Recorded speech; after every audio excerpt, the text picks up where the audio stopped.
right, well, welcome everyone. As I mentioned before, what an exciting time. Certainly think that this is a really historical moment in the great tradition and past and in history of UH athletics. And I think this facility will serve as a cornerstone for our future success. And so we are extremely excited. So many people played a critical role in really getting us to this point. If you'll all remember, we started in 2010 with a feasibility study that we completed in late summer of 2010 that really served as a roadmap.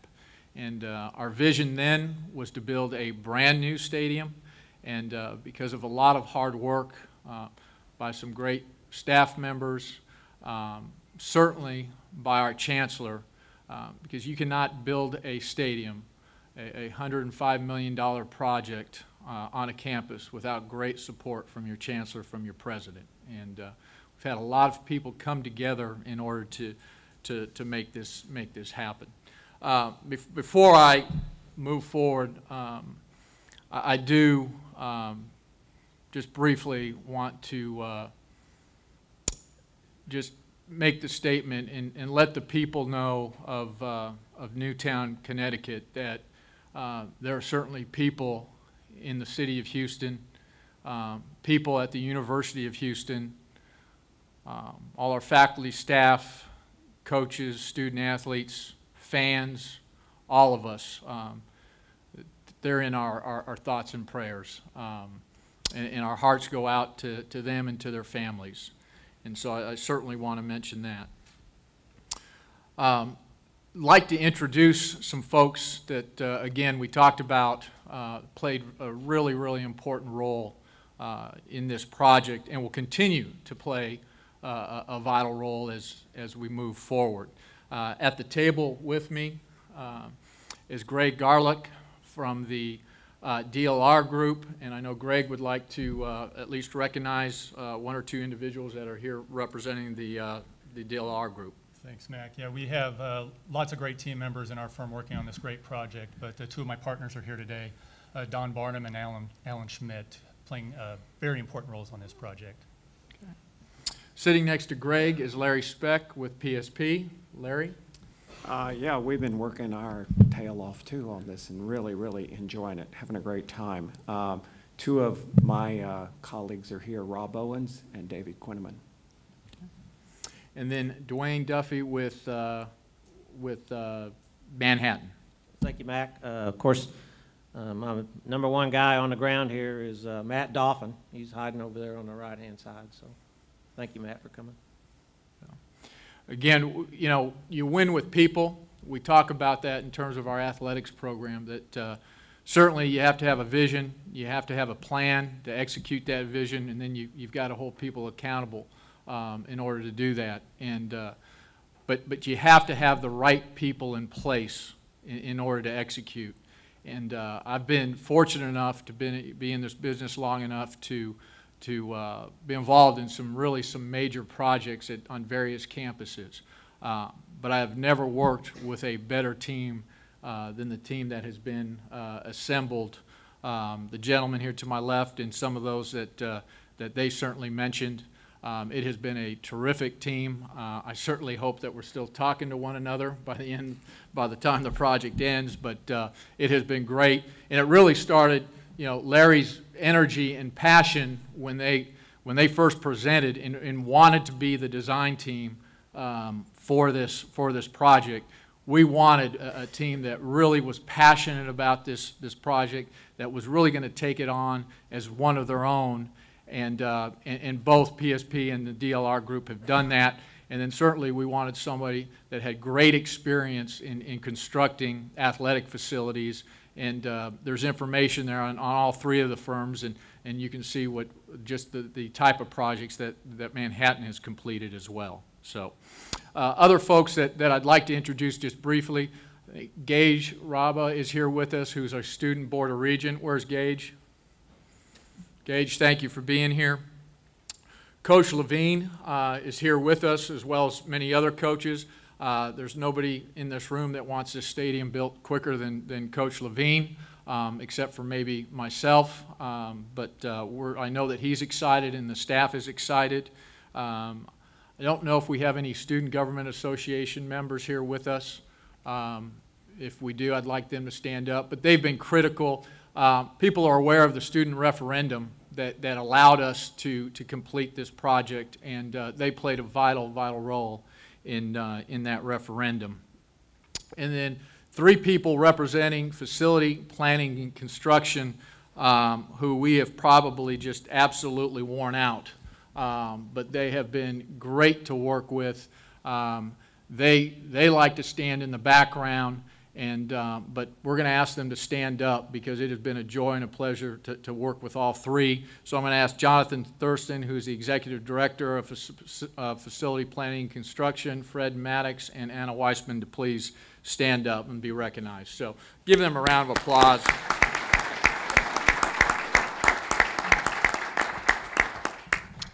And then certainly we've had a core group of athletic staff members that have participated. Jeremiah Dickey, our Associate AD for External Relations, Katina Jackson, our Associate AD for Major Gifts, who's done a great job in terms of helping us raise money. Both of those 2 individuals have. TJ Mayer is here, our Associate AD for Administration. Darren Dunn, our Deputy Director of Athletics, which is a unique title, especially given the fact that I'm not a sheriff. And then Chris Pesman is here with us as well, who's our Assistant AD for Operations, and spent considerable time at Reliant, who has brought valuable information to the project. So let's go ahead and take a look at the rest of the renderings. This first rendering is the site plan, and for orientation purposes, you see the parking garage at the top of the screen. Cullen Boulevard to your right, Scott Street to your left, okay? First thing you notice, there were 3 key decisions that we had to make that really were critical in driving the design of the project. And the first was absolutely the orientation. And you know, this was an idea that was brought to us initially right off the bat from the design team. We certainly vetted it throughout. We did several sun and shade studies, 2 different times of the fall season, 3 times of day. And so we looked at all of those elements. We looked at, you know, really a key factor is we've got something unique in terms of, you know, the stadium location, and that's the Houston skyline. And that backdrop, and what a picturesque view that is. And we really wanted to take advantage of that. And in the old orientation, there were only just a limited amount of people that really were able to take advantage of that view. And so now, by reorienting the stadium to what we call an east-west orientation, we now have so many more fans that are able to look at that downtown view. And likewise, we're placing all of the cameras on the south side, so anytime we go into timeouts, etc., TV audiences across the nation are going to be able to see that panoramic view of downtown. We also were cognizant in terms of the old Stadium Robertson, the east side, and just the sun for those sitting on the east side, and that was a really difficult element. Hard to sell tickets on that side.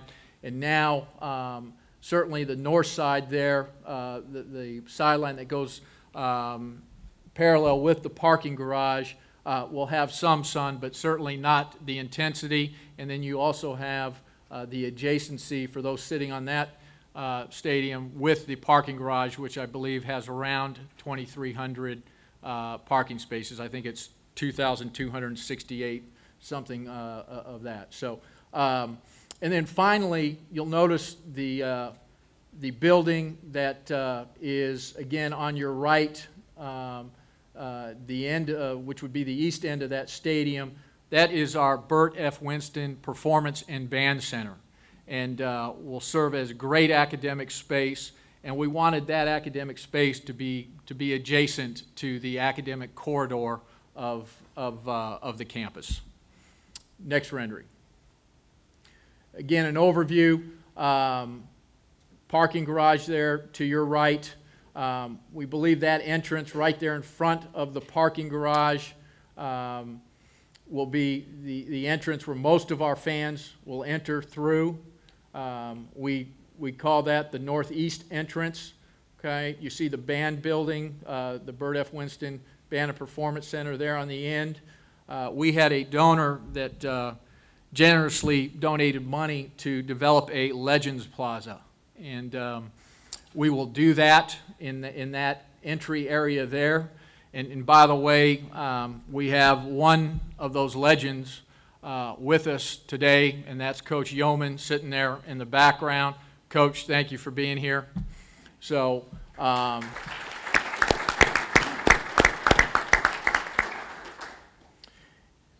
the expansion of the stadium, and I know that's a question that will be asked. Stadium was designed for a capacity of 60,000, and the reason why I mention it here is that much of that expansion would take place on that north side, and you can see the amount of room between the north side and the parking garage. Okay, next slide. Let's go back to the last slide here just one time. I apologize. Okay, we talked about three keys that really drove design, and the second key was the field level. And right now, we play on a field, a Robertson Field, was 7 feet below grade. And so the design team, the construction team, the engineers, everybody that we can consult with really looked at that carefully, and we decided, all of us, that it was best that we put the field down as far below grade that we possibly could. We felt like it would make for a terrific profile, a better profile in terms of the stadium above grade. Felt like it would make it just a much better feel when you were to be able to walk into the stadium and see many of your seats below grade. And so the decision was to really place the field at 25 feet below the concourse level. So approximately 18,000 seats of the 40,000 seats will be below grade. Obviously, it's cost efficient to pour concrete on grade, but we think that is going to be a dynamic feel for the stadium. Likewise, the third key element for us was the placement of the premium suites and the clubs and the loge boxes. And we really wanted to make sure that at least 10% of the total seats were premium seats. But we wanted to be different. We wanted to be unique. And again, the design team did an unbelievable job of really coming up with the concept. You'll notice that most of the stadiums in today's college landscape, and in particular even the new ones that have been built recently, they place their club, their suites, and their press box level up high and at the very back of the grandstand. And we decided that we were going to be bold, we were going to do something different, we were going to be unique, and maybe treat it somewhat like what baseball stadiums do. And so we brought the club level and the suites down to the concourse. So if you're in the club, you'll be 25 feet above the playing surface. The design team did a great job in terms of all the viewing angles, great views.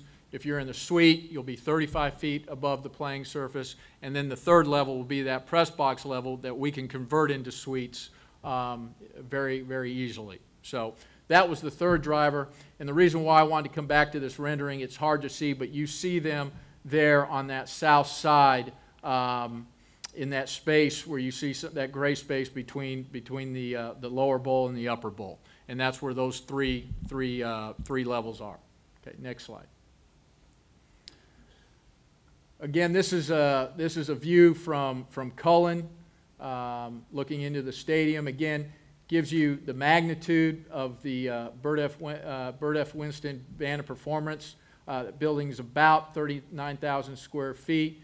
Again, maybe hard to see, but that red entry level there on the south side is where our suite and club patrons will enter. Next slide.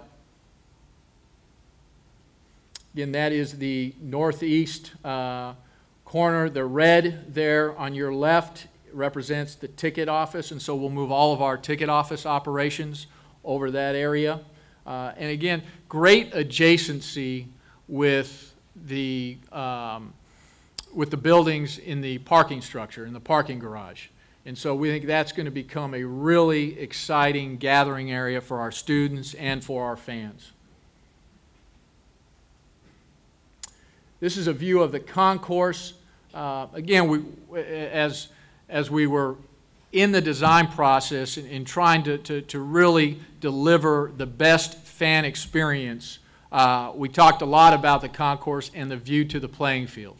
And so 67% of the concourse, you will have an uninterrupted view of the playing field, which again we think will be very unique, very, very dynamic.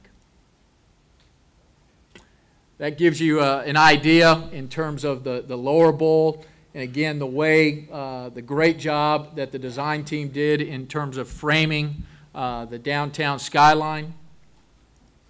Next slide. Again, that is the entryway on the south side for the suites in the club area. Next slide. And is that it? Okay. With that, we open it up to questions.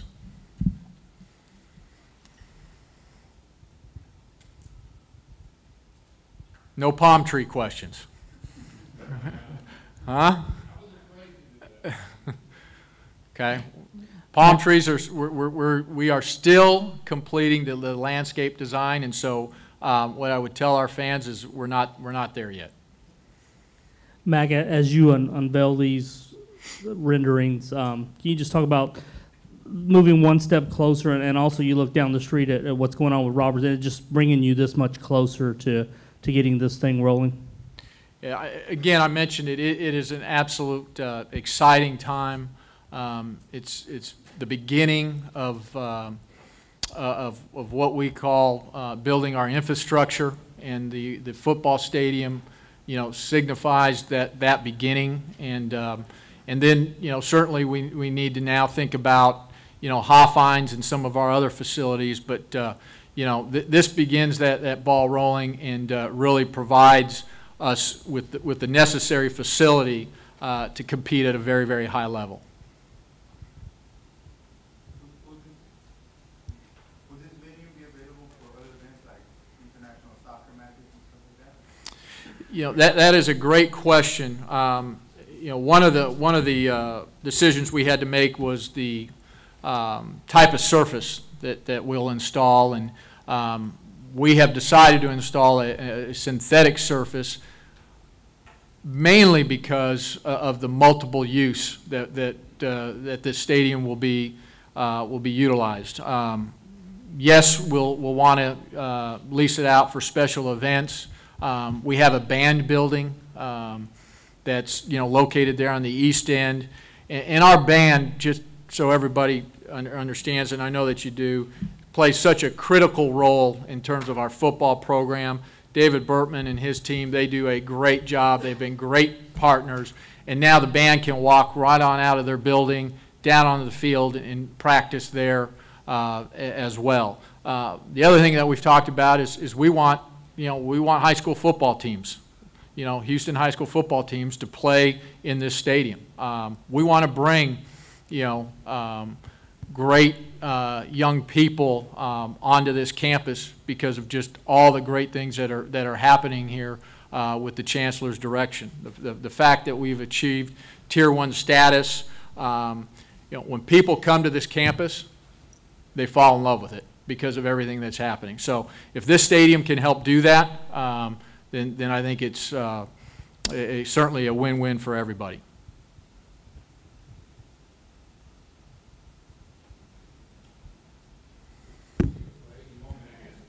What's that?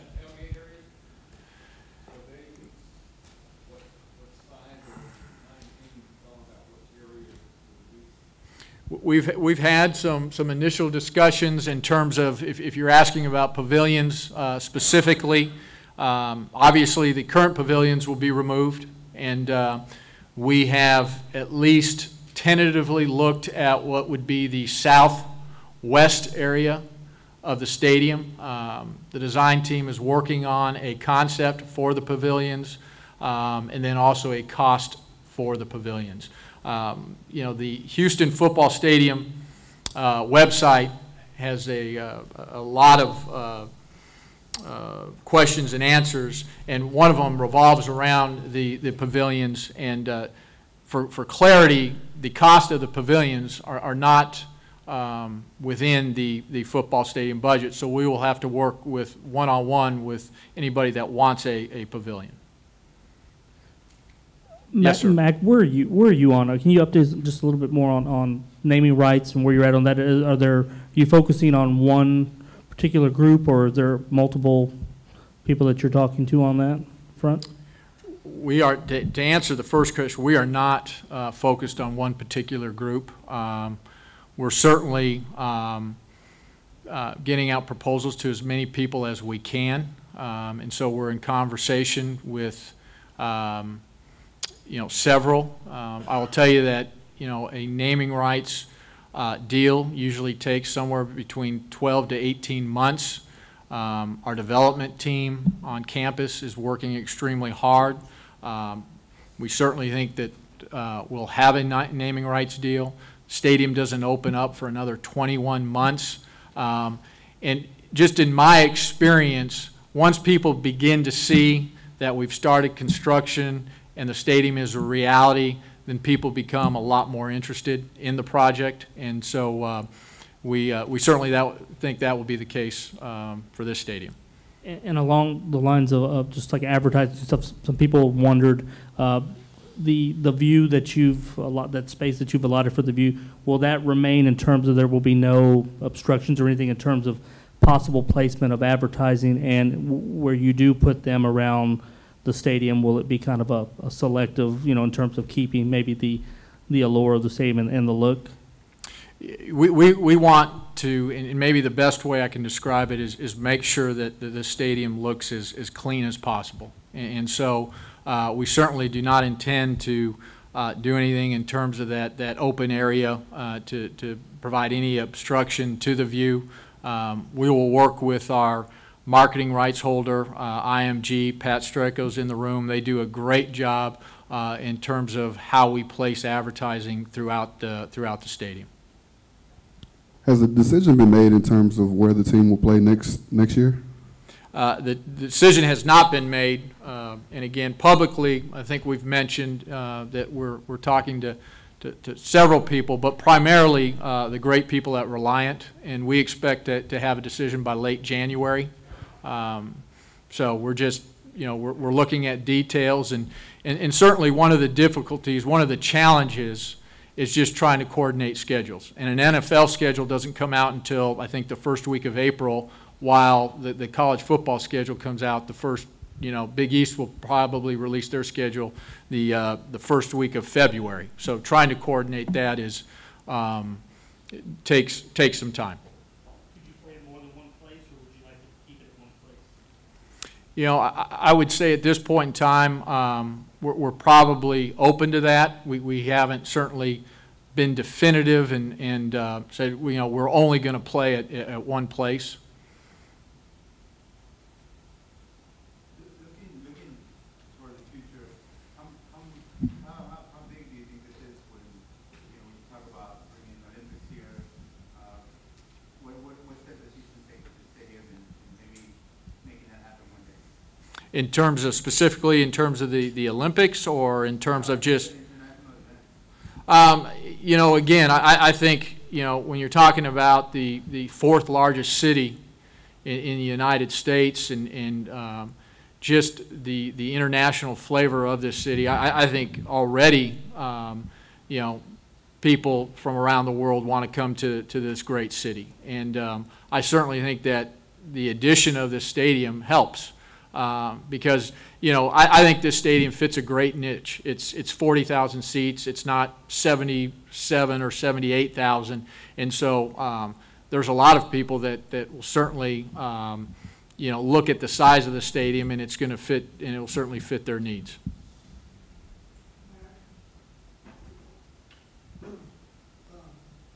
My question was, is this on? Yeah. Okay. My question, well, my statement first is, this looks great. Thank you. And Thank the design I team, think, because really. well, thank you all, because I care about this school deeply, and this looks great. Can you tell us, is there just one place where the football players can come in, the team can come in, or is there a couple different spots? We had heard that there were some options on that. Just trying to kind of find out, you know, some of the intricacies there. Thanks. Yeah, you know, bless our design team, because we always ask them to give us multiple choices, not just one. And so specifically in terms of the team entrance, we do have two different ways that the team can enter onto the field. One will be through the stands. We can do that, which would be, again, in the southeast corner. And then there's also a tunnel area in that corner as well that our team can come out of. So we have two options, and as we get closer to 2014, we'll have further discussions in terms of what's best. Looks great. Thank you.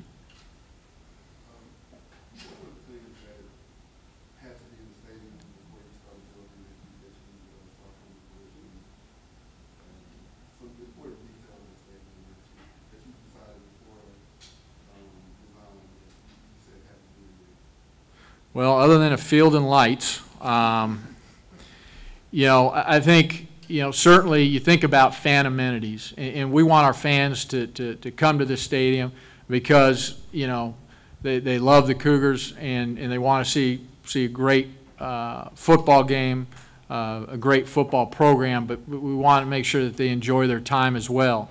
And so, you know, concessions and making sure that we had ample points of sales for our concessions, and I think we have 160, if that serves me right.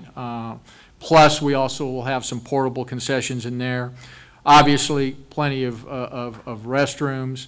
Wireless capabilities are something that are important to us, and still we're working on, and don't have a definitive answer at this point in time. But you know, everybody uses a smartphone. We want people to be able to enter that stadium and use a smartphone. Again, the premium seating areas, okay? But I think more critical than anything is we wanted a stadium where it didn't matter where you sit, you have a great viewing angle. And we think, again, because of the great job that the design team has done, I don't think it matters where you sit in the stadium, you're going to have a great view.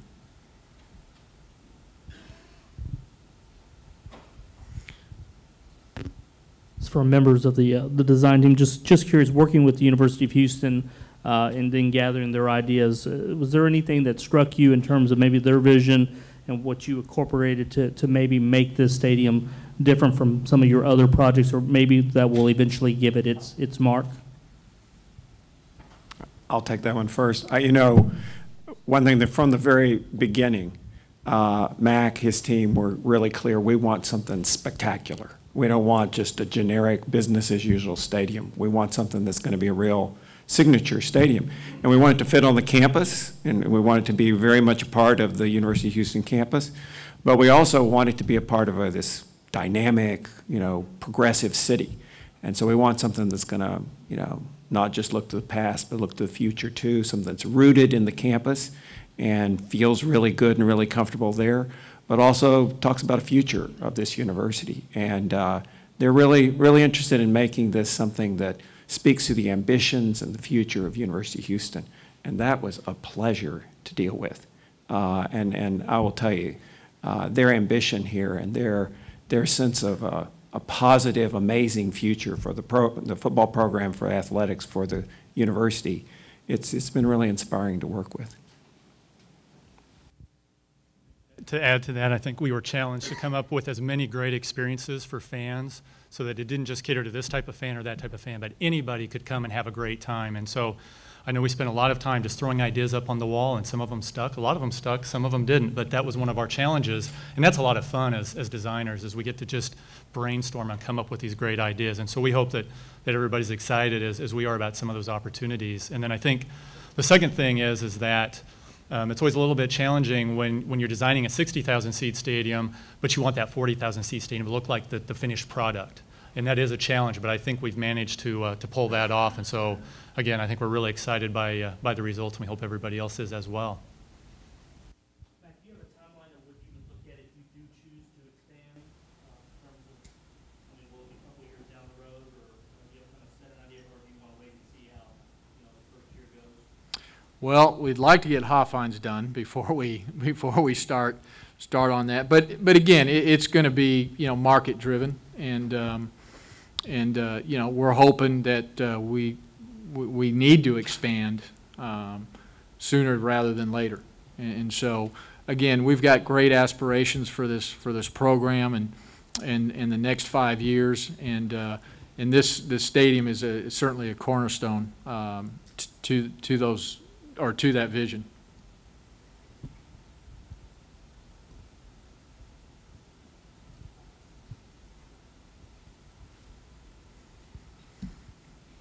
All right, well, if there are no more questions, thank you again for being here, for attending. Again, special thanks to our design team and Manhattan.